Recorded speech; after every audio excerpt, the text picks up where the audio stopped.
What's going on, everybody? This is Raw Dog Sports. I am Mike. That is Evo, and I'm tired of these motherfucking snakes on this motherfucking plane. I'm tired of this goddamn Browns team some days, but my man. How have we not done that one yet? I don't know. I was actually asking producer Amber, I was like, have I done this quote? Because I feel like it should have been done, if not already. It's an all-time classic. Yeah. So yeah, I felt very good when I was like, oh yeah, we're gonna hit that one today. But my man, how you doing? Just shitload of football. There's a ton of things to watch tonight. For everybody who tunes in, thank you very much. And we say this at the end of the show, and I'll cap it off with that, but time is incredibly valuable. And tonight there's a ton of shit going on. You got Oklahoma, Alabama taking place right now. You got undercard fights going on the Jake Paul and Anthony Joshua fight, which I cannot fucking wait to watch. I'm going to watch somebody get murdered tonight. It's going to be crazy. I hope. Finally, we get a real boxer, like a real true blue fucking really good boxer who's not dead. Yeah. And being propped up by stilts going up, or not a guy who fights in a different sport, like a real boxer. Like heavyweight champion at one point. Like very recently heavyweight champion. This should be a good fight. And if it's not, I've lost all faith in any Jake Paul fights going forward.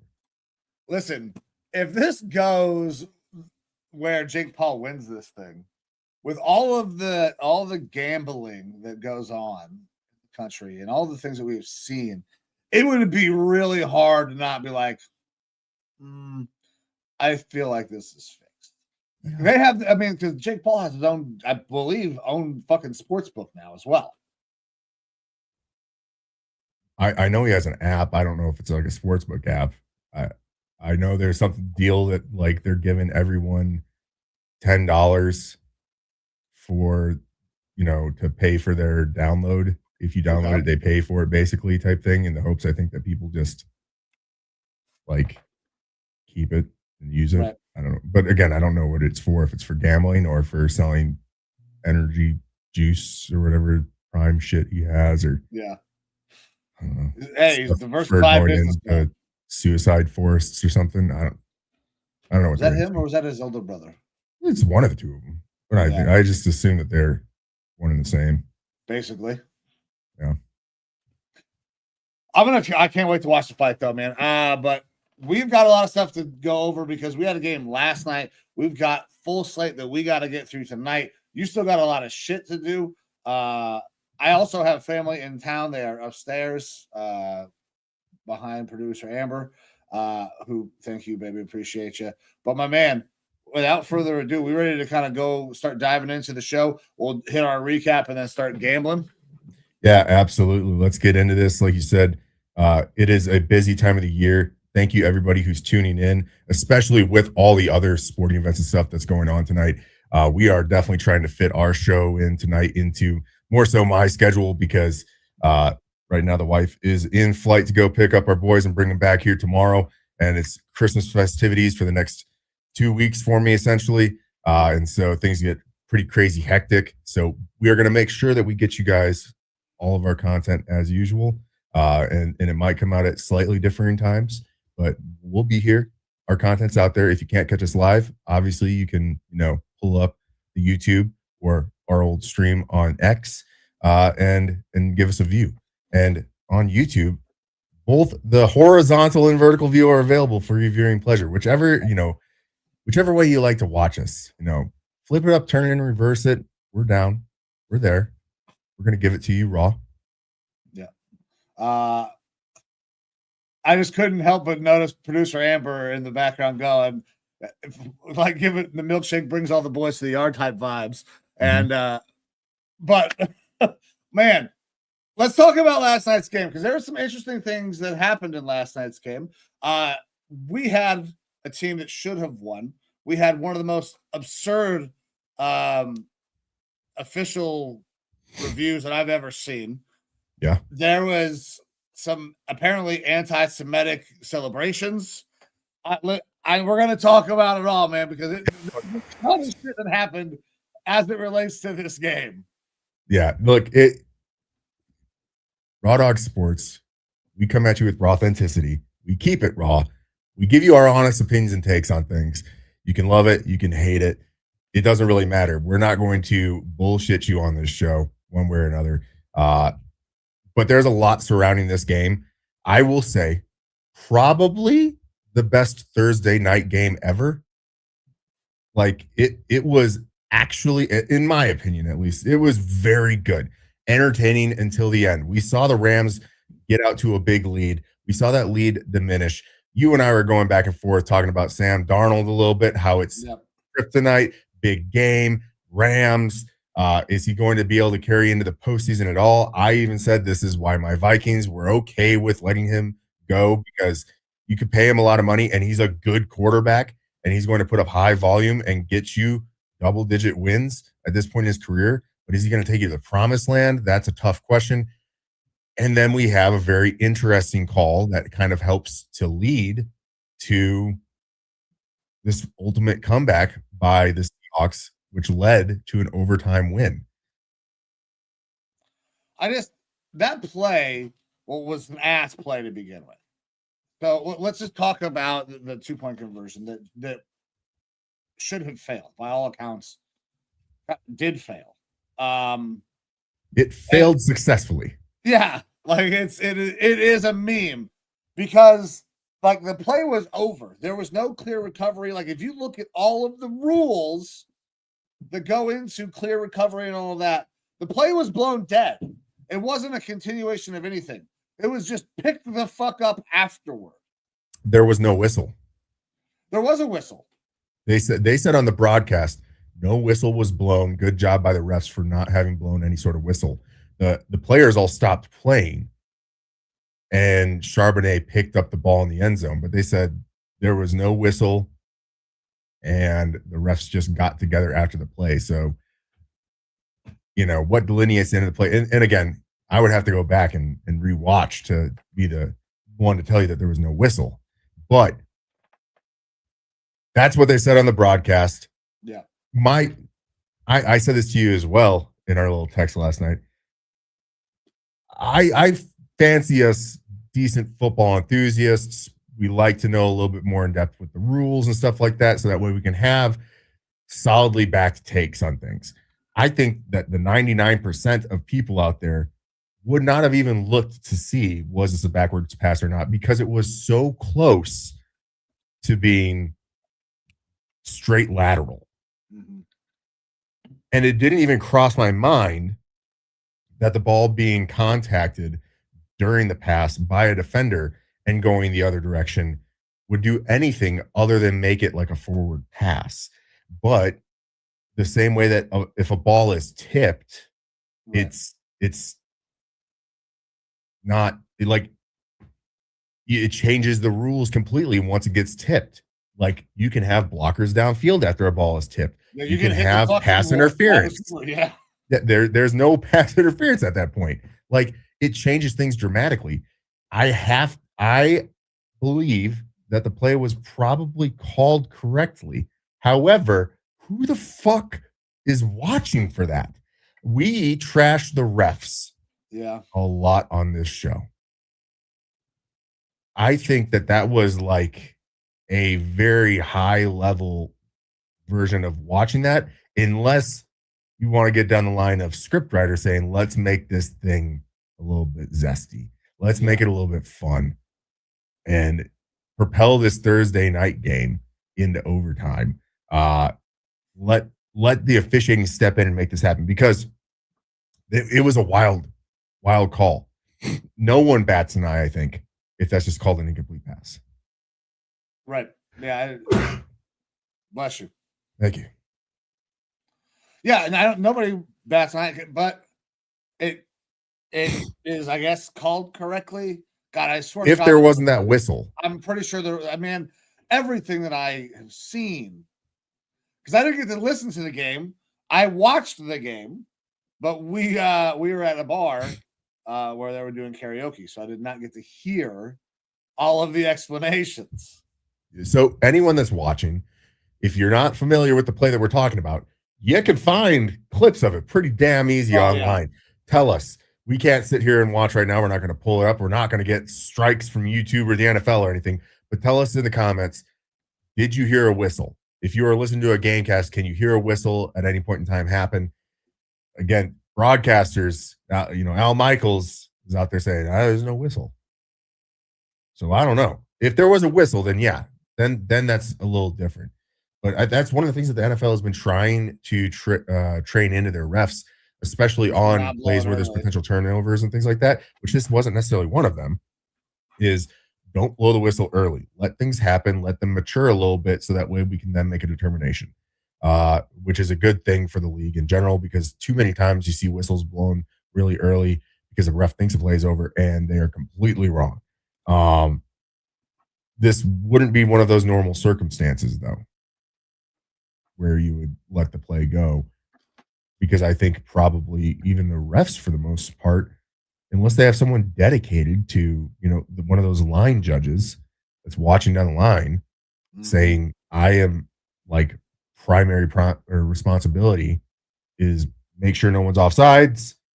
All right, now I'm going to check or the no fall starts. Now I'm going to make sure and check and see that this pass is forward, backwards, or other. Yeah. Which you're asking a lot, I think, for non-full-time employees. Yeah, was they're in the middle of a CBA. This probably plays well for them, but I think also doesn't, because listen, I still think that what happened was bullshit, but also it's because it fucked our pick. I'm not gonna act like I'm not a little biased here, because we both took the Rams on the money line. Looked like it was going to be good. I took a -1.5. Yeah. I was bullish, and it looked good. Yep. It looked good for a little while. I even said, man, your 2 is going to hold because they're going to fail this 2-point conversion. Like, it happened. And then it unhappened. And not great. Not great. And that kind of, turned everything. Seahawks hit the win. Look, at the end of it, despite losing that pick, I came out of it happy because it was a very enjoyable Thursday night game. I enjoyed the theatrics of it, the back and forth nature where we saw the best that the Rams can be, and then we saw what a team can do to actually combat them. And great defense, especially late in the game from the Seahawks. We saw Sam Darnold kind of look like he was crumbling, falling apart. 2 interceptions in this game. And then you saw him kind of rise to the occasion. You saw Rashid Shaheed get involved, returning a punt for a touchdown. Yeah. You saw a full gambit of different things happen in this game. It was very entertaining for sure. Yeah, it was a hell of a game, man. Shaheed, we talked about it in Texas. Like, he's been underutilized since he got there, man. He kind of took it upon himself with the return, but they also started to finally get him worked into that offense a little bit more. JSN is a dog, but he can't do it by himself. Yeah, we saw it through the first half. It was 0 catches through the first half. Yeah. Yeah, Shaheed definitely provided that spark to that team, though. Everything kind of turned on its head after that point. Charbonnet is a vulture. Kenneth Walker is the way better back, more explosive, and Charbonnet just keeps stealing his goddamn touchdowns. I was a big Charbonnet proponent in the draft process. I don't know if you recall, but I kind of banged for him. I liked Charbonnet out of UCLA. I think he is a good player. I think that he is probably best fit in a true two-back system. I don't think Seattle needs to be a true two-back system. You look at the workload between Blake Corum and Kyron Williams, and that seems a little bit more appropriate, a 70-30 role. But we're not seeing a 70-30 role there, and it's even that much more frustrating as now a former owner of Kenneth Walker, because I dropped his ass. Yeah, and that was the catalyst to him going off last night. But still, at the end of the day, it's Kenneth Walker seems to be, we've seen this play out between the 20s is when he's out there. If it's not between the 20s, it's Charbonnet. Also, if it is any down other than first down and greater than like 8 yards, he's off the field. But you saw him get involved. Obviously, he broke off a huge touchdown run. In order for him to get into the end zone, he has to be the one to completely produce it himself, and it has to take place outside the 20s, it seems like. Yeah, fucking Bud Kilmer won't let him get in the end zone. Keeps taking him out when he gets down there. Yeah. And then that takes us to Puka. Yeah. So Puka had a fucking incredible night. Like, he was amazing. In a wild week. Okay. I started trying to look back. I was like, was Vontaze Burfict out there? Did he pop him in the head a week before? Because we saw the Antonio Brown trajectory all of a sudden really start to unravel real quick with some things. Yeah. Like on streams with Aiden Ross and stuff like that, trying to bring him into facilities. Aiden Ross. And that's the thing. So they were talking about the officials. So he got fucking dinged for talking shit about the officials. Yeah. And did it again last night. Yeah. I mean, and then does the dance thing, so I had to go back and look all this up. I was unaware of the whole controversy and everything. Forgive us, ladies and gentlemen. We don't watch Aiden Ross because we aren't fucking teenagers. Yeah, and actually, so I'm going to use a word that I probably shouldn't use. It might offend a lot of the women, but I feel like it's the most appropriate word to describe Aiden Ross. Aiden Ross is a cunt. And people should not be going on his show. Like, Puka should never have gone and done this, but they all think that these kids, because let's not forget that Puka is still a young man. They think that Aiden Ross is cool, and all this crazy shit that they do is cool. Like, Amber works in a fucking school right now, and the shit that she hears from these kids' mouth is insane. Like, they make racist, like, horrible comments all the time. So it is not surprising to me that Aiden Ross kind of set Jewish, by the way. Yeah. Which is, I don't keep this in mind. He's Jewish. I don't okay. Listen, man, it doesn't change my opinion of what Aiden Ross is. And then the people should not be like these fucking athletes, these young athletes should not be hanging out with this guy. And he purposely goes and antagonizes people just to create content. It's fucking absurd. But it works. It does. It absolutely works. It's not my preferred brand of content. I'll say that. I can't completely fault people for going out and making money. When in most cases it's not like truly detrimental to other people. But one of the things that we're making reference to here is that they tried to teach Puka a touchdown dance, which had obvious like Jewish greed undertones, we'll say. And it's being called anti-Semitic and stuff like that. People need to keep some shit in mind that I don't think Puka Nacua is a scholar of everything just because he's really good at football. He probably is, outside of what we've seen this week, primarily focused on football. And so it might just not click in the moment what's happening. I think saying that this was an anti-Semitic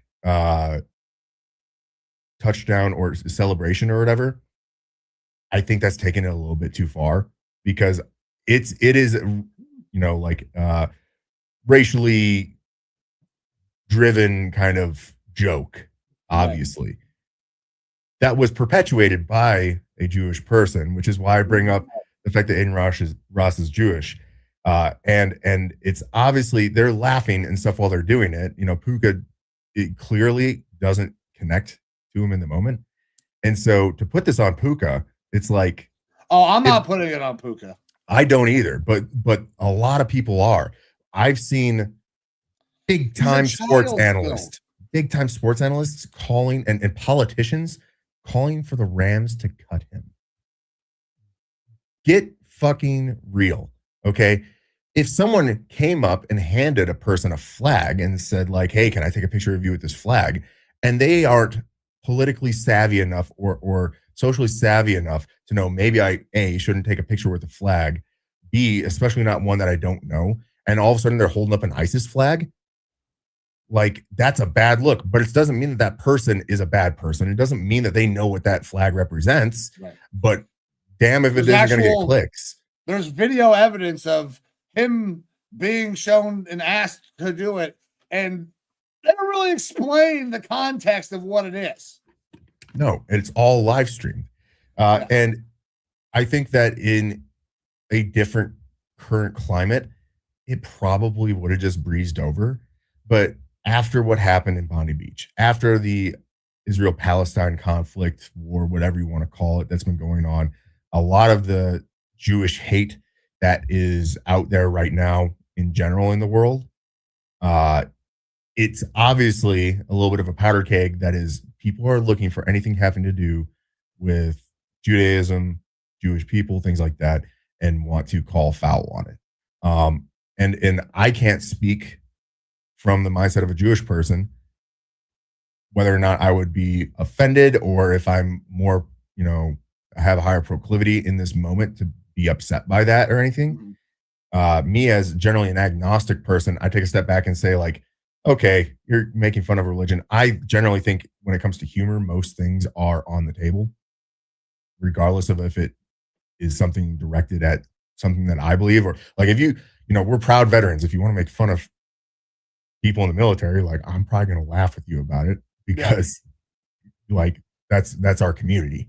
Like we joke about our fucking community, but it's completely different, I suppose, when it comes to a religion. But it's tough for me to say whether or not Jewish people should be mad or not about it. I'm not here to police your feelings, but I am here to say you need to cut some people some slack. And Puka is one of those people that you probably need to cut some slack on that particular instance, because it's not like he came out there and said something hateful, which is undeniably something that he should have known. Like, they had him doing some dances, and if he's not connecting the dots in the moment, he's already also in a situation where he's on a live stream. He's probably just playing along with whatever they're having him do and not expecting those guys to put him in a situation that's going to make him look like shit. Yeah. So, and that's the thing, is that they had to know that there was going to be some sort of blowback from Aiden's side. So I don't really blame Puka. Puka was ignorant in this moment. And he kind of came out and said as much. Like, I fucking didn't know any of that shit. So this is an ignorant kid who went on a show that he shouldn't go on, because that is also an ignorant kid, but he knowingly is taking advantage of people to make money off of them, because that's exactly what the fuck just happened with that situation. So that it's a tough spot for Puka. I'm sure he's going to learn. He had a baller game. He's a very good player. He should not be cut. However, he should take some time to become a little bit more maybe media savvy, because his last week has been kind of just fucking gas on a fire. Yeah, tough. You should be focused on your Thursday night game versus a huge opponent that has serious playoff implications. And I wouldn't say that he didn't focus on it based off his performance on the field. But it's a bad look to be doing other non-football things that aren't for, like, the betterment of, say, the community or something like that. It is, it's a personal in Puka's case as well. It's a personal PR move.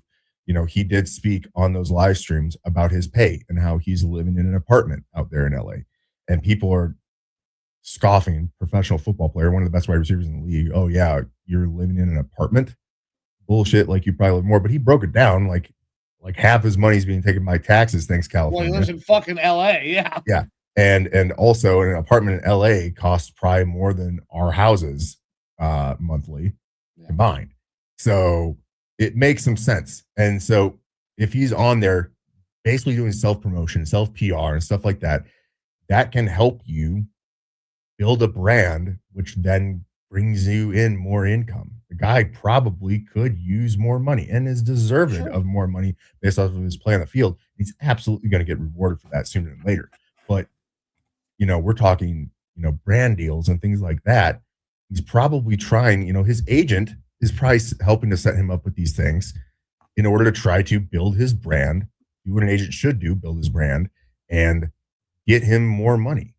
Well, Aiden Ross should be the guy that. Yeah. There's better ways to do it, but also, like, you're naive to these things. Who knows? It might have not been his agent. Probably should have ran it by his agent first if he's got a good agency. But yeah, interesting situation overall. I think that the Puka hate is completely undeserved when it comes to that Aiden Ross stream. Other than the fact that, hey, dude, you're naive in this moment. Don't do that shit again. As far as the other stuff, he's knowingly on X making posts. You are allowed to have freedom of speech and things like that. But also, if a lot of these comments from the players that refs like to see themselves on TV and things like that and have egos and things like that, you think that poking at those egos and kind of publicly going at them is going to help you? Not going to get those PI calls. Yeah. It can probably lead to those biases being amplified a little bit. So why poke the bear when you don't need to? Yeah, because that maybe, I don't know if Puka thought he was doing some good by trying to leverage stuff with the public perception and their CBA, but the public perception of the referees already fucking blows. Most people can't stand them. We think they're terrible at their jobs. Anybody who watches the game like intently is like, oh yeah, these guys should definitely be full-time employees, so they have to do their job really well. Yeah. Yeah. Well, look, we're almost 30 minutes in on one game and multiple situations.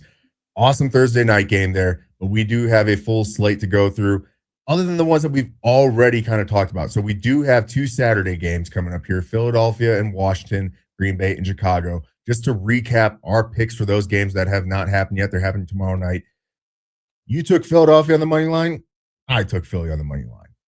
For the Chicago Green Bay game, you took Chicago on the money line. I took Chicago plus the 1.5, just kind of hedged the bet a little bit there. But either way, we're both riding with the same teams in those instances. And then that takes us to our Sunday slate of games. Are you ready to jump into this one, Mike? I am. I want to give an update, though, because you said that you have the Bears plus 1.5. That line has shifted. It is now Bears minus 1.5. So you got that at a good time. Nice. Excellent. But with that, man, I'm ready to go. Let's do it. All righty, cool. So our first game up here, LA Chargers versus the Dallas Cowboys in Dallas, coming off of a big loss there for the Cowboys. Playoff hopes aren't dead yet, but they basically are. And by this time on Saturday, we might actually know, because if Philly gets the win, I think that's pretty much it for the Cowboys. Cowboys are favored in this one, though. Minus 2.5 points, over under 49.5. Cowboys went into that game last week on Sunday night with the number 1 offense in the league. Statistically, I think that they probably still are the number 1 statistical offense in the league. But they're going up against a Chargers team that is scrappy right now. They are favored because they have so much explosive offensive firepower, and you would hope kind of a bounce back to what we've been seeing from the Cowboys a little bit more. But I'm interested to get your take on this one. Marion Hampton back in this game. We saw Justin Herbert show up and be a dog again last week. And despite having that tattered offensive line there in LA, they've still been doing some good things. Yeah. I was a little confused by this line, but that typically, when things go awry. Because I thought the Chargers, I mean, they just came off a big time win where they were not, people were like, can they do this? Now they're playing a Cowboys team that is basically done. Their season is over. They will know going into this game if their season is over. And if it is over and the Eagles get the win that we expect, I don't know if they're going to be playing all that hard. Now, I think it's entirely possible that offense, they go out there and they ball out. So I'll take the Chargers plus 2.5 points, because if you want to give me points for a team that I think is better on a line that I don't agree with, I mean, I have to kind of ride with that. So I'm going to go Chargers plus 2.5 here. Yeah. And your kind of thought process there that you didn't really understand the line, I feel the same way with this one. But I'm going to go with the Cowboys on the money line. All right. Point being that this is a very good offense. They can put up a high volume of points. I believe we might be seeing Keenan Allen back. I don't know. We'll have to double check into that, whether or not we're going to see Keenan Allen back. Wait, it's not Keenan Allen. Am I thinking the right one? Keenan Allen should be playing this game. Yeah. He wasn't injured. This last game, I don't think. Maybe I'm getting him confused with another veteran wide receiver from the team from LA, Devontae Adams. Very possible there. But I don't think the Cowboys are going to put up 2 bad games in a row. They got kind of embarrassed there by JJ McCarthy. This one could come down to the wire, but because I like the Chargers better and they're getting points, it scares me a little bit that Vegas knows something here. So I'm going to go with Cowboys on the money line, purely plumb there, because I like the Chargers better. All right. So Keenan Allen did miss practice on Wednesday, but I believe he is projected to go in that game. All right, sounds good. You said Cowboys money line. I'm going Chargers plus 2.5. That'll take us into our next game, man. And the one I got here is your game. We got your Vikings heading out to New York, taking on the Giants. You guys are favored minus 2.5, over under 43.5. You had some interesting questions for me in terms of fantasy. Interested to get your take here on what you're expecting from your boys. Is JJ going to go out there and ball again? Does he need to against this Giants team? Yeah, I don't know that he needs to for the team to win, because the Giants have just been absolutely slashed and gashed on the ground. They're allowing over 5 yards per carry on the ground, especially over the last several weeks. Jackson Dart is going to be out there, and even despite firing Dable, he still wants to go get into that blue tent. Like, apparently they have like some nudie pics on the wall or something like that he wants to keep on going and being like, oh, look at that areola or something. I don't know. I don't know why he doesn't want to protect himself, and he loves that blue tent. What is it? Half the games that he's been in, he's been evaluated for concussions. Yeah. So that's a little bit scary for that offense. That being said, my Vikings also are dealing with some injury issues. I don't think Christian Darrisaw is going to play again this year, and that's probably the right move. He came back earlier from that ACL tear than he technically should have. He was cleared by doctors, but probably could have taken more time. He came back quicker than what's average. And he continues to have swelling in that knee basically every game, where he doesn't practice most of the week and then will be good to go by game time. He's your franchise left tackle. The season is, for all intents and purposes, over. Yeah. You might as well do the smart business move and sit him for the rest of the year. And I think that he actually isn't happy with that, because he had comments towards reporters of, I can't make any comment towards my injury situation. Well, I don't know if I'm going to play again the rest of this year. And from a player perspective, that makes sense. Like, those guys want to go out there and compete, right? Yeah. But it's a smart business move to sit him. And then also Jonathan Grenard and Josh Metellus, both put on IR for the year. So we're losing 2 of our big defensive pieces there. I think that the Giants absolutely have a chance to put up points on us. I think great things, obviously, of Jackson Dart and Wando Robinson and what they're kind of brewing there. But this is a team that played the Washington Commanders last week and got beat by that Commanders team. The same Commanders team that the Vikings shut out 31-0, I believe. I think that we have a strong run game that we're going to lean on that. And I would, again, like to see JJ continue to do what he's done over the past 2 games. He has been very efficient, albeit mechanically unsound. the past several weeks. And sooner or later, it is going to click between him and Justin Jefferson. And I think that there is a very good possibility versus this secondary that it could happen this week. So I like my Vikings in this game. I'll go ahead and take them on the money line. I had told myself, I think like 3 weeks ago, I will not take my Vikings to win a game again. If anything, I'll give them the points, but I won't take them to win. But I do like our chances against this Giants team. It is a little bit scary to me personally as well that this is out there in New York. We can't afford to have players go down at this point in time of year because it's going to affect their status for next year. Yeah. So that field scares me. Another reason why I'm cool with Christian Darrisaw being down for the year. So that's the only thing I really got for this one is I'm fearful for injuries, but I would like to see continued progression from JJ. And yes, I did have a question to you about potentially starting him in fantasy this week. My other options were Sam Darnold, which I did not start because he's had some down weeks. And I believe he actually only put up like 10 or 16 points or something like that yesterday in fantasy. I can't remember which. Or Bo Nix. Bo Nix is going up against a good Jaguars defense, and Bo Nix had a hell of a week last week. Yeah. But I don't know that it's going to be super consistent. JJ has been doing good lately. My team's name is the Super Blazers. Obviously big into Vikings cheerleading. Yeah, clearly.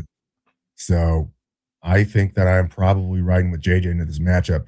Gonna live or die by his performance on Sunday. Man, all right. That's a lot of eggs to put in the basket. But man, I am going Vikings money line as well. The Giants, we've been saying it week in, week out. They're just super hurt. Jackson Dart, I think, has the potential to grow into a decent quarterback. Maybe. I mean, he's got a lot of physical tools. One of the things that I had concerns with on Jackson is that he was like a one-read guy. It was there. It was all schemed open for him. And if he didn't, he just kind of took off. And that's kind of what we're seeing still. He's progressing, yes, but he's taking off. And now when he's taking off, he's not taking care of himself. And he's kind of said that that's not how I fucking play. Like he's kind of said, I'm not going to necessarily take care of myself. He's going to try to fight for that extra goddamn yard, which is scary if you're with the Giants. Yeah. So, for your long-term future, it definitely is. Yeah. I did see a fun, interesting thing out there, a trade proposition that the Steelers should trade for Jackson Dart, give up a wealth of picks, and try to somehow get Fernando Mendoza, or the Giants get Fernando Mendoza as well. Oh, fuck, is that going to happen? Well, the Giants have a very high pick. So if the Steelers were to trade a couple firsts for Jackson Dart, they get their quarterback, and then get Fernando Mendoza in there, who might have more long-term health success than Jackson Dart, and a whole bunch of extra first-round picks to kind of retool that team for their new head coach. I don't think that's going to happen because New York's got Dart fever. The fan base has Dart fever. Him and Scadaboo are going to be fun for at least the next couple of years, probably watch and see how they grow.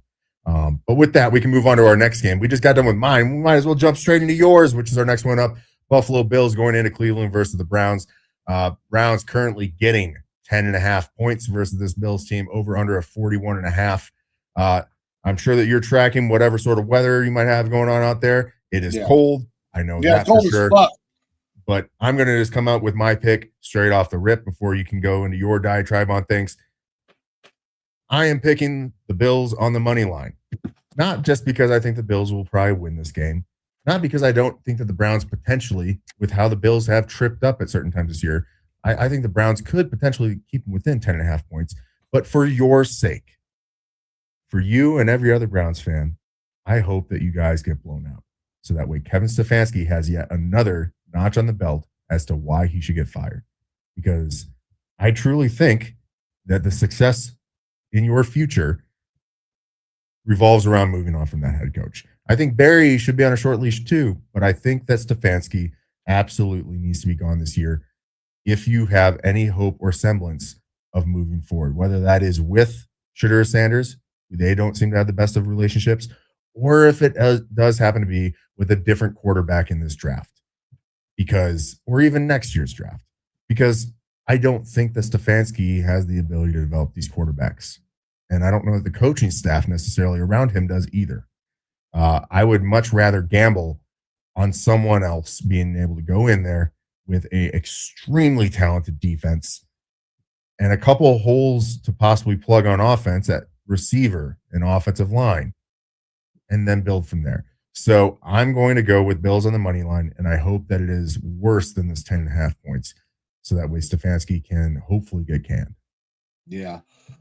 So I mean, I'm going to this game. I'm excited to go. My family's here. Brother-in-law Josh, big time Bills fan because of Josh Allen.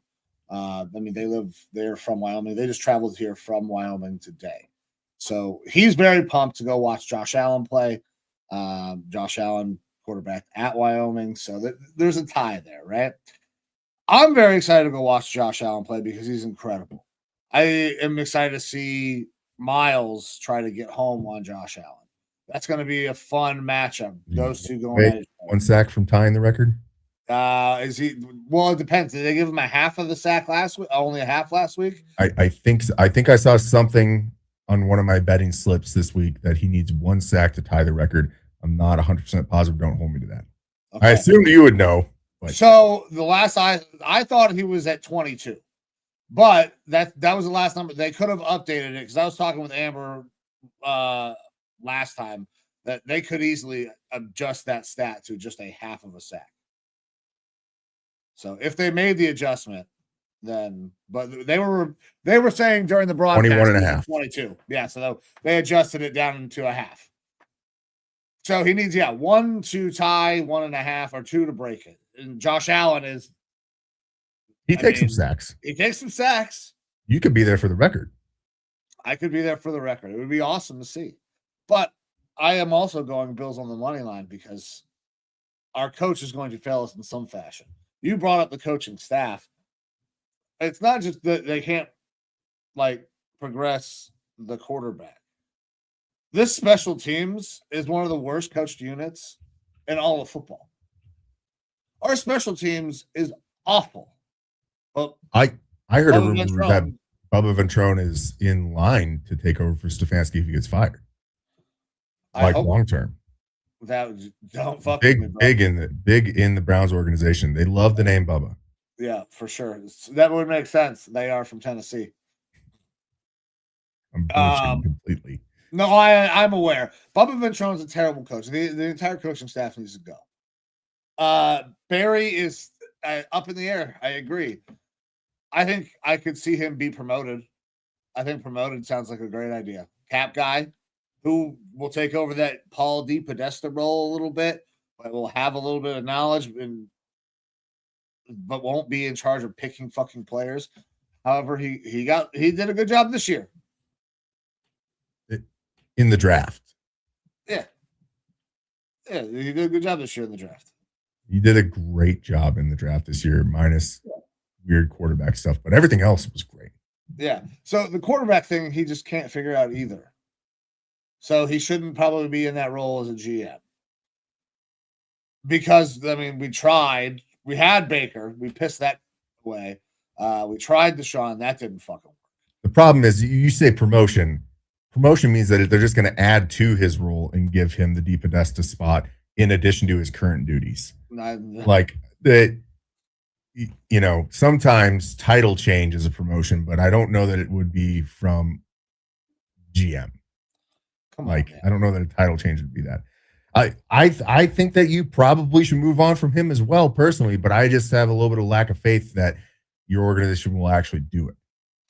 Yeah, I'm fucking very nervous that they're not going to fire either one of these guys at the end of the year. And I'm incredibly nervous that that's going to happen. Deshaun Watson might be QB1 going into next year because he'll be back and healthy. Oh, my God. Dude, I don't know if I can take Throw more, getting out of prison, becoming the new head coach. Jesus. Oh, fuck. Michigan fucked him over because they didn't cover up his floozies long enough. Like the AD didn't fucking know about that. And so he's going to try to stick it to Michigan, go to Ohio, take over the Browns. He's already got his QB there. Perfect. I don't like Match made in heaven. this fantasy at all. It sounds awful. Sounds awful. How did But we yeah, get this game, Henry Ruggs out of I'm gonna have a jail good to time. be I'm your gonna wide shoot the receiver? documentary. It's gonna be fun. I'm gonna tailgate, but I don't expect to go in and watch it win. Bills money line. But all right, it's gonna take us too hard in the next one. Which it could be a very interesting, fun game. But two shit teams. We got the Jets taking on the Saints down in New Orleans. Saints favored at -5.5, over under 40.5.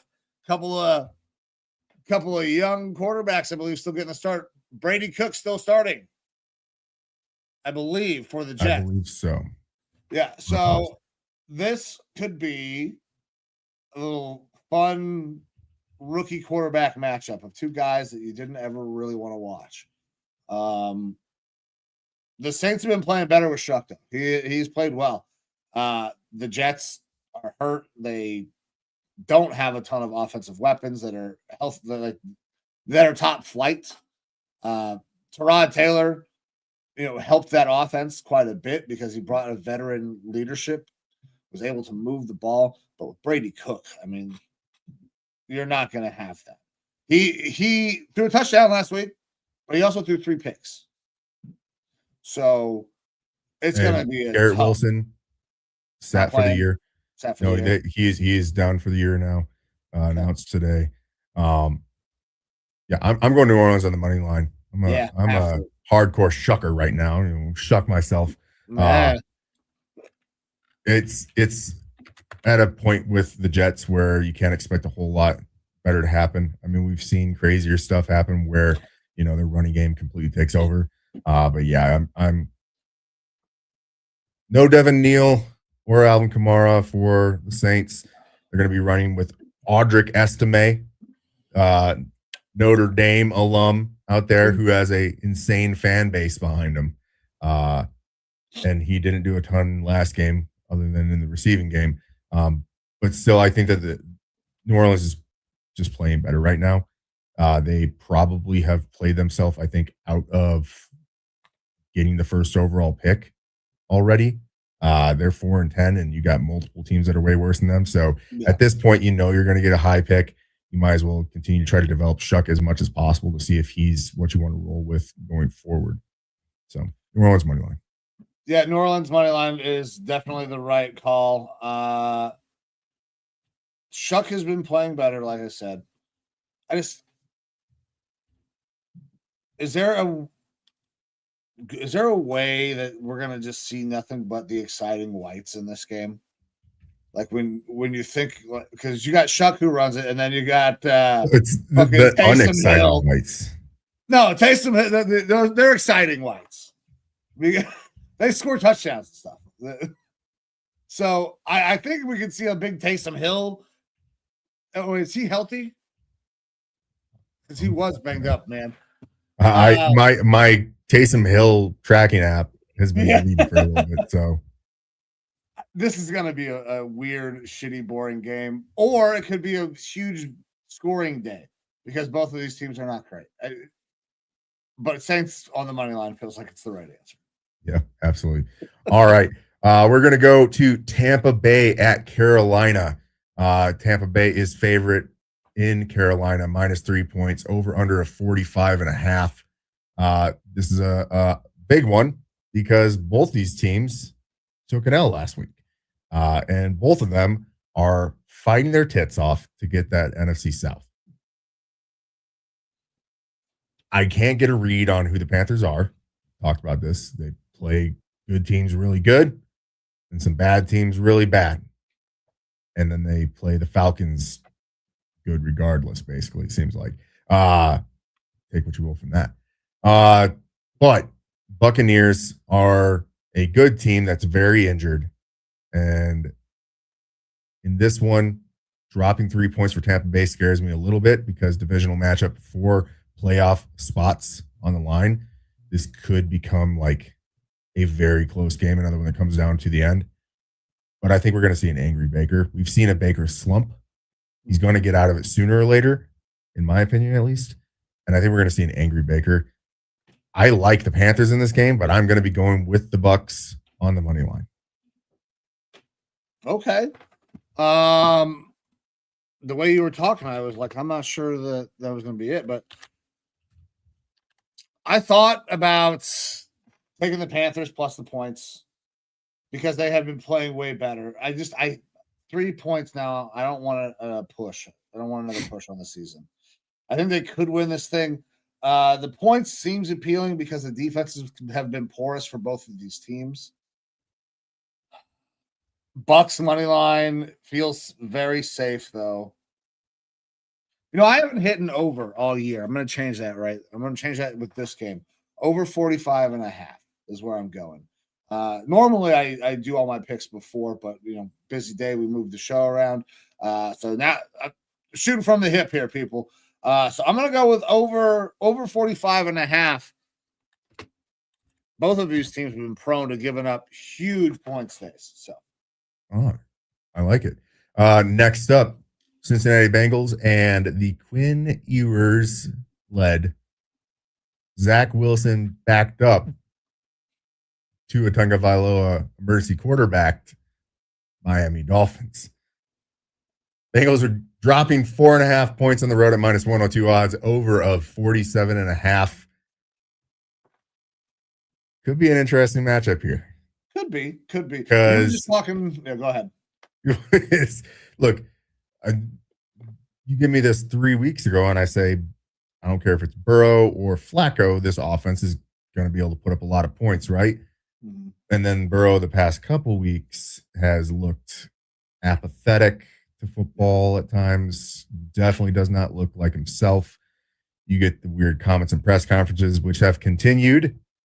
I thought this last press conference was going to go better for him and Cincinnati fans, of him being like, yeah, I want to continue playing here. And then he gets asked to follow up of like, have you had thoughts about playing in other places? He's like, think about a lot of things, which very reminiscent to Stefon Diggs from my team, who said something along the lines of, there's truth in every rumor. And then he gets traded to the Bills. I think it'd be suicidal for that Bengals team to move on from him, but by golly, if they want to, I wouldn't mind having a chat. Yeah.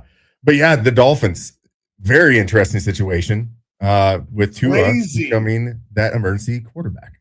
I was not expecting it like all the way to third, right? Like Zach Wilson is going to suit up with a chance to play. Because listen, Quinn Ewers is going to be, he gets to go against a very soft Bengals defense. But Quinn Ewers is walking into his first start, replacing what was supposed to be the franchise quarterback. That's a shitload of pressure. Yeah. Even late in the season. I don't know that it's going to go very well for Quinn. Quinn was also a late round pick. And I think most people had Quinn pegged as a late round pick based on talent. The Bengals should win this game because this is Quinn getting his first start. But the Joe Burrow thing still worrisome.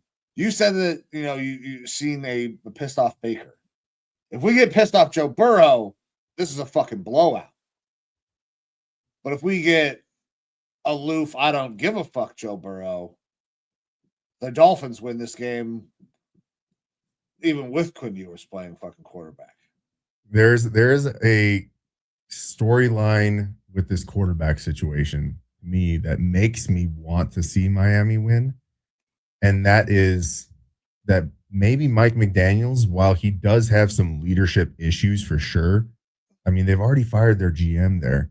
It's very possible that he's been going to Stephen Ross, and apparently Stephen Ross really likes Mike McDaniels.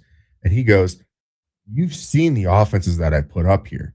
You've seen how I've switched things and just gotten our running game really going this year. You give me the talent and I can make things happen. And then the leadership stuff that we're talking about, that's never a problem when you're winning, right? But I've got a guy who is a pariah, a heretic, a guy who is in the locker room calling players only meeting, calling people out for shit that he himself is doing. A guy who we can't trust going forward because of his concussions. And I was saddled with this guy, and we extended this guy with this other GM, but now the GM's gone, and Mike McDaniel's doing the big balls move. Yes. The ballsiest thing that he might have done in his career there, and benched him. And if they go out and they win with the Quinn Ewers, and mind you, Mike McDaniels comes from the Shanahan tree where we have seen the likes of Brock Purdy and Mac Jones go out and look pretty good. Yeah. And Quinn Ewers is a lot closer to those guys than Tua. He could go out there and run a very Shanahanian offense predicated heavily on the run game and getting the ball to the Darren Wallers and Jalen Waddles and stuff like that, Malik Washingtons. And maybe they're able to snatch one here, especially if we get that apathetic Joe Burrow. Like, for the sake of Mike McDaniel's career, continuing to be a Dolphin, I think it might be a little interesting. And if it does turn out to look okay, I will bang the gavel right now that I think that they will probably look to try to trade up in the draft to get one of these top quarterbacks to replace Tua, but they're going to have a very Vikings model where they go and they trade for Mac Jones, so they know they have a floor at quarterback, and then hope to develop a guy sitting behind him like the Vikings did with Darnold and JJ McCarthy. That's just if things look okay this week and they get maybe a win. All right, this is where are we going? Fun. Where are you going? Honestly, I'm doing it, man. I've talked myself like this is it. This is the downfall of Joe Burrow and the fucking Bengals relationship. This is it. This is the beginning of the end. This loss manifesting. This loss to the Dolphins is what is going to really sell it that Joe Burrow is fucking done. Loses to a rookie quarterback, making his first start on a team that was not very good because he just said, fuck Cincinnati. I'll buy that. Give me Dolphins money line for the big balls move. Oh, okay. All right. I had you down for the 4.5 on the sheet here, but if you want the money line, we'll go with it, brother. Word out of Miami with Quinn Ewers. A lot of people in the organization are behind him. They like his arm. They like his decision making there with his accuracy. I've heard this before with Max Brosmer. And that didn't turn out too well, albeit we were going up against a Seahawks defense that is really good. I am playing my fantasy play of the week here. Cincinnati on the money line. I want a big game from Jamar Chase. Give me a big Jamar Chase game. So Cincinnati on the money line. So I do like your Miami play. I pretty much had myself like right there about talked into taking the points, not the money line. You're fucking, right. You're psycho. Listen, I'm going for it, man. I can only hope for the downfall of this Bengals Burrow relationship, because if he stays there, they're going to be good at some point again. They'll figure it out, and he's too fucking good as a quarterback. Like, he's not going to sit there and just suck for forever. He'll either retire or he's going to be good. Like, I cannot foresee Joe Burrow taking this tailspin down in his career because he's so goddamn good. So I'm saying that this is it. This is where the beginning of the Carson Palmer era for Joe Burrow begins. I'm so excited for it. I'll only be happy with that if my Vikings somehow got Burrow. But we'll see. Listen, I feel it. All right, man. Another game that's going to have interesting quarterback matchups. We got the Chiefs without Mahomes taking on the Titans and their rookie number 1 overall quarterback. Chiefs are still favored in this game, -2.5. Titans have been terrible. But if there was a time where the Titans could clip a team and get a win, maybe knocking them out of the number 1 overall pick area, this could be it. A Mahomes-less Chiefs. Gardner Minshew has shown that he can win, but he's also shown that he can turn the ball over a lot. Where are you going in this? This game is being played in Tennessee for all those reasons that you talked about, including the massive amount of injuries for this Chiefs team. We're talking Leo Chanel out, Trent McDuffie out, Jalen Moore, one of their starting offensive linemen, out. Rashee Rice, out. Jawan Taylor, out. Tyquan Thornton at wide receiver, out. Jake Brenningstool, tight end, out. Nazee Johnson at safety, out. Derek Nottie at defensive tackle, out. A lot of starters or heavy rotational guys are not playing in this game. I think they're packing it in for the year. I like Gardner Minshew. I don't like him that much. I'm thinking that I'm taking the points here for Tennessee. This is one where they could get them. Because look, there's sometimes like your quarterback goes down and good teams with good coaches will rally around that fact, and they'll get a little boost for like a week or so. They'll overcome the odds. But at this point, I mean, you had players last week not even knowing they were knocked out of the playoffs and finding out during press conferences, and you lose Mahomes. This is probably Kelsey's last year there. Most of your starters are not playing. It's probably down in the dump season for them, and they don't very often on this Chiefs team get to start booking flights to the Caribbean early. So a lot of them are probably like, well, shit. We're not going to get to do this very much in the future either because we're the Chiefs. So let's take one off.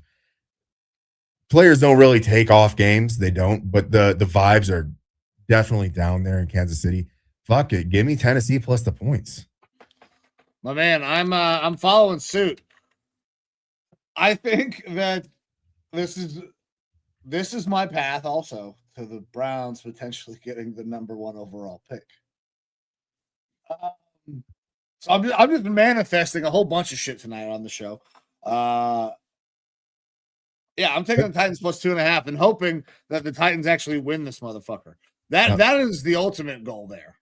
Let's be clear and just put it out there into the ether right now. All these cards fall. Browns get the number 1 overall pick. What are you doing with it right now in this moment? I'm still trading it. Trade. We have so many fucking holes. Right. Mike's not on any Schedule 3, about to be Schedule 3 drugs or anything like that. He's making the right move, people. Trading that pick, because for all the Browns fans that want a Fernando Mendoza or Dante Moore, I think that's not the right move, personally. Great. Get a fucking king. Somebody is going to love Fernando Mendoza. I mean, I like Fernando Mendoza a lot. Somebody is going to pay a king's ransom to go up there and get that number 1 overall pick. Absolutely. The Cardinals, the fucking Raiders, the Jets, maybe. The goddamn Jets. Steelers might trade not to the Browns, but like they'll be willing to go up and probably try to get a guy because after Rodgers this year, you ain't got shit. There's a lot of teams that absolutely would go up for a Mendoza. This is the year. This is the year where you can really recoup a lot of assets. In the last year where Deshaun Watson is on the team, where you're fucked by salary cap, so you can build for the future, build a core. Everybody's we got to win now. We're not winning now. Look at the team. It's not winning now. You have to actually come up with a fucking plan on how we're going to do this. If we get the number 1 overall pick, we trade down, we collect assets, we try to win with Shadur. If it fucking works, fantastic. I'll be thrilled. I want that to work out. If it doesn't, the best year to get a quarterback is going to be next year. There's going to be a lot more options in next year's draft than there are in this year's draft. I like the guys in next year's class more than I like the guys in this year's class. Yeah. And look, won't name names, but obviously people are referencing like most important things at quarterback. Look what happened with Drake May. I can kind of get behind that. There's not a Drake May in this class, in my opinion. But there very well could be next year. Some of the guys coming out next year, they're there for it. And the good teams are the ones that don't jump out of their boots and trade up their entire future for one of those top-end quarterbacks, top end. If we look in recent history at the teams that have done it, it's a crapshoot, dude. And it doesn't work most times. Like almost all the times. Bryce Young, Sam Darnold for a while, Trey Lance. There's plenty of those guys that have been moved up for that have absolutely not worked out. It's very rare that you give up huge sums to get up in the top 5 to get a quarterback that it actually works out. It's a desperation move. I get it. Like, now we'll already be there, so we won't have to give anything away. No. Somebody will have to come up and go there, but Maybe. I think that somebody will do that, and I think it's the right move because Yeah. like I said, I like the quarterbacks in next year's class more than I like these guys. Fernando Mendoza is a good quarterback, but I mean, to be fair, is he a fucking franchise changer that you can put the entire franchise on his back like you're asking Drake May to do? I don't think so. We've seen 1 year of really, really good production from Mendoza. And to be fair, I like Mendoza. I think he could be a franchise quarterback. I think you probably have a capped ceiling, but I think that you can be an extremely good franchise with that, especially on a rookie wage scale. Same with Dante Moore. I like Dante Moore a lot. I think that his ceiling is definitely higher than Mendoza, but I don't think that he's ready to start this year. And I think that he's probably going to end up going to a team that wants to start him right away, which scares me. But look, more draft analysis, more draft talk, maybe even some insights potentially from, I don't know, the Senior Bowl or something like that from your boys here. We will go through all these prospects coming out this year, potential draft situations, draft trades, what teams should be doing in free agency, all that stuff in the offseason. And so if you are liking anything that we're talking about here, if you disagree with us, if you just like to hear us bullshit, please take a second, like, share, and subscribe to our channel. We would be really appreciative of it. And then that way, when we do get into that offseason content, for those of us who are now already looking forward to the offseason, or those of you who are following teams that are winning still, you'll have notifications when we start dropping our content about all of the offseason activities. Oh yeah. All right, brother. We ready to move on to the next one? Yes, sir. Let's do it. We got Falcons. Bird game. Yeah, bird game. We got Falcons going down to Arizona, taking on the Cardinals. Falcons are favored in this -2.5, over under 48.5. Fairly high scoring game. Both of these teams have had defenses that have been porous, especially in their secondary. We know that Kirko Chains is going to be starting. What kind of matchups are we going to get? Are we going to get another big Kyle Pitts game? Drake London is, I think, scheduled to come back, good to go in this game. So we could see a lot of points. This is another game that if the points were a little lower, I might be tempted to go on the over. But how do you feel about this one? This is a game that the Falcons should win, which means nothing. Yeah. It means I don't know. You have the Arizona Cardinals going with yet another backup slate of running backs. It's a tough spot. Like, I think if I'm a Falcons fan, I'm really hoping that we lose this one to kind of better ourselves going forward into the draft process.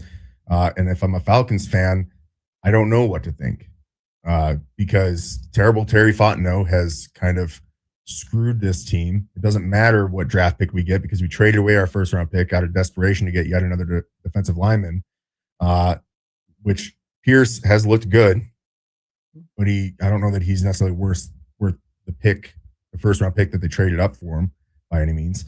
And it's just such a fluctuation of good week, bad week, good week, back week. And the Falcons aren't playing the Buccaneers. For whatever reason, Kirk Cousins with the Falcons plays really good against the Buccaneers, and he's not doing that. He's playing the Cardinals. I don't know how good the Cardinals are. Like, we've seen good games from them and high output offensively, so it's a tough one. You talked about the over-under there, and I was intrigued because I was like, yeah, that's if it was a little bit lower, we're talking the 46, 45-point range, yeah, I'd be hitting the over. Yeah. I can't get a read on this Falcons team. They are the better team. They should win. So I'm going to take the over. Fuck it. Hopefully we get a good offensive matchup. I can't pick the Falcons, even though they're the better team. They should win here because you can't trust them week in and week out. I feel that. I gotta go with the team that I think has the best player, and that's Bijan Robinson. I'm gonna go Falcons. I know that they've been terrible, and I've buried the fucking Falcons basically all year. The Cardinals have been really, really bad recently. And the Falcons, Kirk Cousins, he wants to fucking have a job somewhere. Whether that's in Atlanta, when taking over or like holding it down for Michael Penix for a while, or going somewhere else. He is auditioning. He is still playing to show that he can go and start somewhere. That, I think, is going to drive this team. So I'll go Falcons on the money line. All right. I hope you're correct there with your Bijan prediction, him being the best player on the field. I would love to see him get utilized heavily in this game, again, for fantasy purposes. All right, next up, Jacksonville Jaguars going into Denver versus the Broncos. Who would have thought that the Jaguars would have been this good this year and that this game is essentially a playoff matchup? But here we are. Denver Broncos favored -3.5 points at home, over under at 46.5. Are we going to see the same sort of Bo Nix that we saw last week? Are we going to see what we've seen a majority of the year, which is kind of floundering until later in the game when it's necessary? This Jags defense, again, pretty solid. And their offense, especially last week, I mean, they were going up against the Jets, but they had a hell of a game. They are a Florida team traveling across the country into a cold environment, higher altitudes. Those things are going to start to play into this a little bit. Mike, where are you going to be going in this one? I was kind of shocked at how the Jags have done this year. I was obviously very much hoping that they would have a shit year because I own their first round pick. Trevor Lawrence balled out. You kind of asked, like, which Bo Nix are we going to get? Which Trevor Lawrence are we going to get? Because the guy that showed up last week, 5 touchdown Trevor Lawrence, that guy is fucking special. But we've also seen just regular ass middling Trevor Lawrence. I'm very happy for, I think, one of my Offensive Players of the Week, Jacoby Myers, just signs a new fucking deal, 3 years. He's been great since he got down there. All things are pointing in a positive direction for the Jags. But the Broncos are really goddamn good. They're really good on defense. I think that defense will probably carry them in this game. I'm taking the Broncos on the money line. I'm not going to drop any points. 3.5 is too much because both of these teams have been playing pretty damn good football. They're both going to be playoff teams, it would appear. Jags still kind of, are they going to get the division or are they going to end up as a wild card? Because if that wild card is going to get very, very close, very tight here at the end. I believe they are in right now. Let me double check. Yeah, they're leading the division at 10-4 right now. Divisionally, they do have Houston nipping at their heels at 9-5. Either way, I think that where they're at right now, they're probably getting into the playoffs. Yeah. Because the only people that are worried about are the Colts or the fucking Ravens / Steelers. So they are probably getting in. Yeah, I just gotta go Broncos, man. Broncos money line is where I'm going. Yeah, and I'm going with I love my wife pick of the week, Denver on the money line as well. She's a Broncos fan. I will convert her, but until then, right, she's a Broncos fan. So Denver on the money line in this one. Yeah, listen, those Broncos fans, they convert easy. Trust me. Producer Amber used to be a Broncos fan as well. She is now a Browns fan through and through.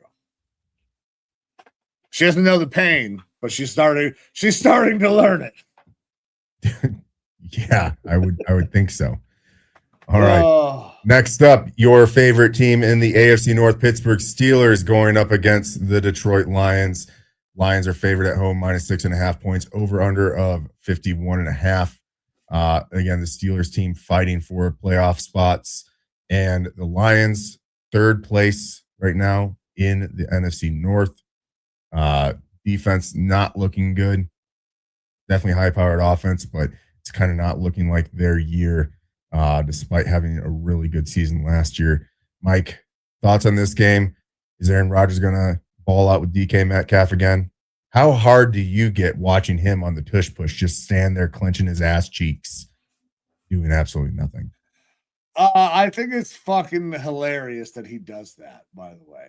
I don't really particularly care for Aaron Rodgers anymore, but that is very funny to me because he's like, look, I'm not. It's knows. the most fuck you move, and I hate it because it's Aaron Rodgers.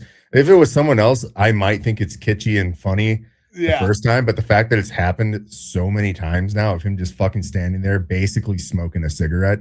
Oh yeah, it's fucking smoking Jay Cutler type shit for sure. Yeah, like just fucking chilling. It's very much so. Why am I here? Attitude. Yeah, but yeah, it is what it is. I hope that they get smacked because there's a chance that they could still have a losing record and lose this division, and the Ravens could win the division. That's what I'm really hoping for. I got the Lions on the money line. 6.5 is a lot to drop. The Lions probably are not be as invested in this game as maybe in years past, but like they are still have a chance at making the playoffs. They need some fucking help because the Packers have a game and a half on them essentially. So yeah, Lions money line. That's where I'm going. I'm going Lions money line. Also, fuck the Steelers. Yeah, the Steelers are venturing too close to the sun, and by that I mean they're getting too far away from a 500 record right now.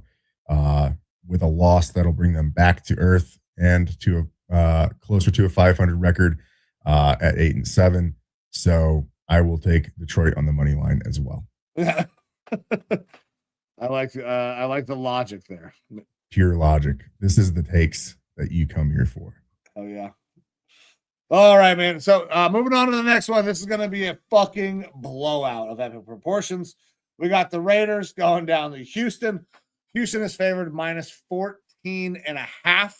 You can get even money at -14.5. Over under of 37.5. -1200 on the money line. -1200 on the money line if you want to take the Texans. This is going to be a fucking ass whooping.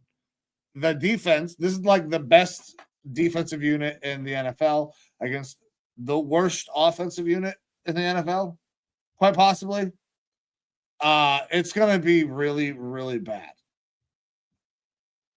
I am doing it. I'm taking the fucking even money and going -14.5. This is going to be a fucking slaughter. It should be.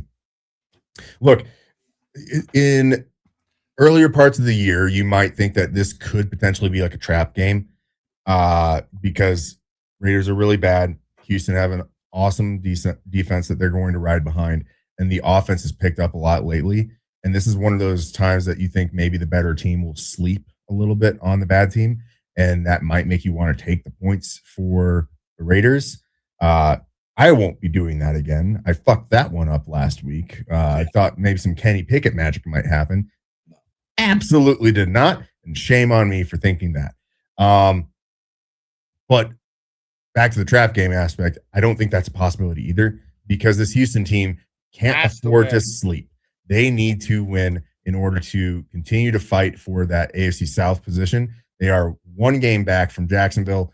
Jags absolutely could go into Denver and win a game. So they need to keep the throttle down, winning games here. Houston on the money line. I'm not dropping the points because I hate huge numbers like that.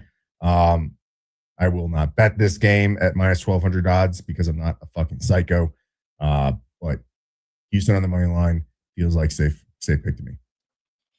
All right, Houston money line. Listen, that's the slam dunk of slam dunks. -1200 odds. Vegas is even letting you know, like, take it if you want it. We're not gonna fucking pay you. So the fact that you're only getting +750 back for the Raiders to win. Yeah, it's kind of shitty. Yeah, because Raiders, I don't think they have a chance in fucking hell. No. Listen, the over could hit if Houston scores 38 points. That's the way I see this game going. Fair enough. So, Fair enough. All right, next up, New England Patriots going into Baltimore versus the Ravens. Patriots taking L last week versus the Bills. at home, but now they travel to Baltimore, and Baltimore is dropping 2.5 points here at minus 122 odds, over under of 48.5. Vrabel probably is getting in the ass of his guys after last week, and I think that this was probably, not that losses are good, but a good loss for New England. Get it out of the way, get out of your system, reignite the fact that, hey, we are susceptible to losing. We have to fucking keep going because the playoffs are right around the corner. We're probably getting in, and we're going to be facing stiff competition week in and week out. So we cannot afford to fuck up like we did last week and put up a stinker of a second half. Ravens also playing for a lot here, obviously still fighting for that playoff spot, and they are trying to climb a hill that has seemed like at times this season was completely insurmountable. And then they're like, oh, fuck, we play in the AFC North. Anything's possible. So, Mike, who do you got in this game? Who's going to come out on top in Baltimore? The Patriots are a better team. Like up and down, they've kind of shown that all season. But the Ravens are favored. This is one of those where Vegas, I feel like Vegas does know something here. Lamar Jackson has to get a win here. And Lamar Jackson's fucking special. To keep their playoff hopes alive at all, they've got to get a win here. I've been kind of bucking the trend, saying fuck Vegas. I'm sticking with it, but I'm actually going to ride with them here. I don't know why. Listen, Drake is a good fucking football player. MVP conversation this year, right? But he's not impervious to fucking having bad games, bad weeks. And Harbaugh is a damn good coach. I'm going Ravens on the money line. I'm definitely not dropping any fucking points here. But I'm gonna ride with Vegas. I'm gonna go Ravens on the money line. All right. I'm gonna be taking New England plus the 2.5 points. I do think that Vrabel probably got into his guy's ass. I think that he will lean a little bit more on Trevion Henderson in the run game. Vrabel has experience with Derrick Henry and from his time with the Titans playing against Lamar Jackson. He knows the type of stuff they're going to be doing there in Baltimore. Lamar Jackson is special, but he's not been special this year. Yeah. Been anything but, it seems like.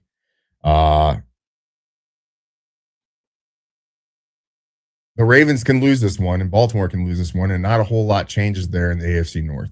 And I think the Ravens have a good chance of possibly overtaking the Steelers by the end of the year. And so if our prediction is true that Pittsburgh loses their game, it's okay for Baltimore to lose this one as well, even though obviously they got a lot to play for. Right. But New England, after taking an L last week to Buffalo, they need to do what they can to keep them at arm's length. They still have a game lead on the Bills right now.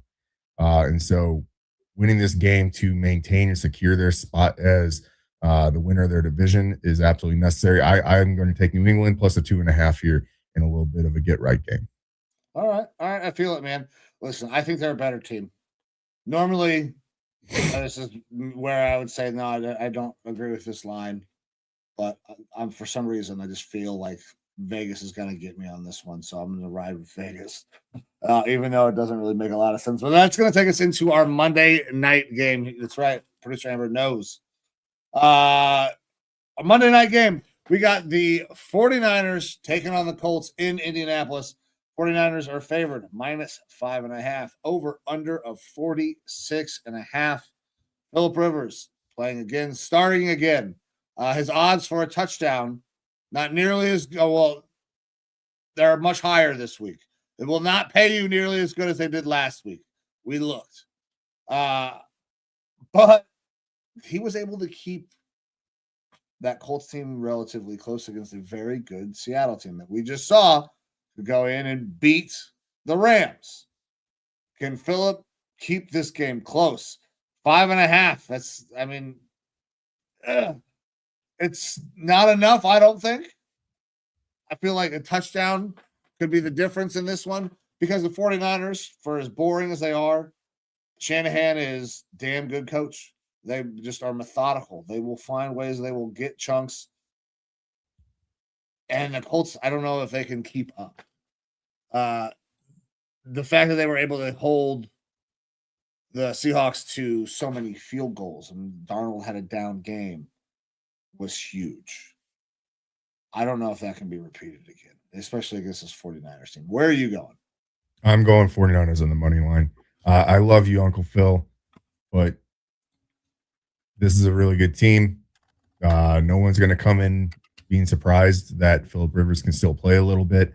So they're going to know what Philip Rivers' weaknesses are. Robert Saleh is going to know exactly how to take care of the passing game, if you will. They're going to crowd the line of scrimmage, man. The slow balls. Yeah. It's so much so that for one of the few weeks this season in fantasy, outside of the bye week, I'm actually singing Tyler Warren. It scares me a little bit. So I'm going San Fran on the money line. I don't think this is going to stay within 5.5 points. I think it's going to be at least a touchdown. And San Fran absolutely has a lot to play for. So they're not getting into their division lead probably. That would take an act of God, I think, at this point. Being 2 games back from the first place Seahawks, and the Rams ahead of you as well. But they are playing for a playoff spot for sure. And so lot on the line for San Fran. Indy already probably understands that, we had a good run at the beginning of this year, and this is a shot in the dark here with Philip Rivers. Really good showing from that team last week. Applaud the Colts completely. But you're not going to be able to do that every week going here on out. So San Fran on the money line for me. Yeah, it was a cool story while it lasted. But it's not going to be good. Like I said, I kind of already alluded to my pick as well. I don't think 5.5 is enough. I'm going 49ers on the money line. I'm not going to drop the points. I'm just going to take them on the money line. Because I guess there is a possibility that Jonathan Taylor could get loose. They do have a ton of offensive weapons on the Colts still. So they could, I guess, technically keep it within that touchdown.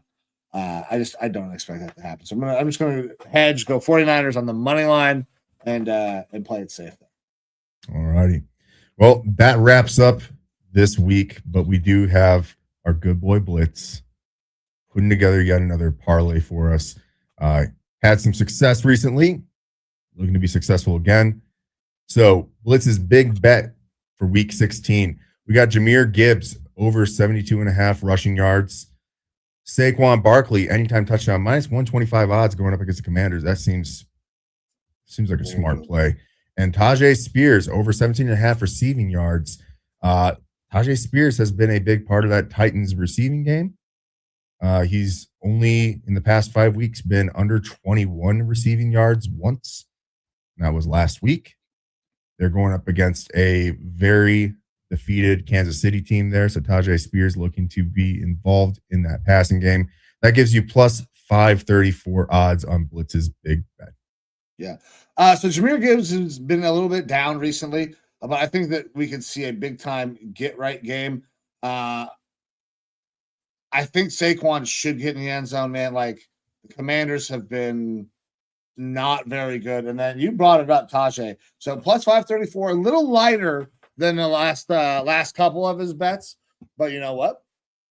534 is not bad. It's a respectable bet. Not bad for a 3-leg parlay at all.